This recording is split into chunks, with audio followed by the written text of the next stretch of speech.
esta etapa en rojo, era señalada, era tu día.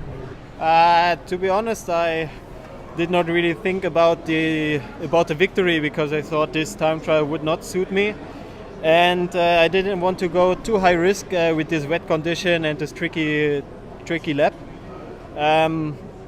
So I did my rhythm. I went full, and at the top I got the information that I'm leading, so I took a little bit more risk in the last part and the last downhill. That I win with a gap of almost 10 seconds, I did not expect, and I don't know how I did it.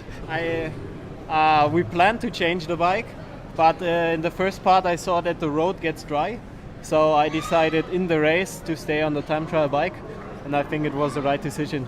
¿Qué supone para ti ganar en la Itzulia? Yes, of course, it's great, and it's my first time in the Basque Country. It's a beautiful landscape, a little bit too much rain, but in the end Spain seems to be good for me because I won in Catalonia this year, last year, and win another time on Spanish roads, and yeah, I'm happy.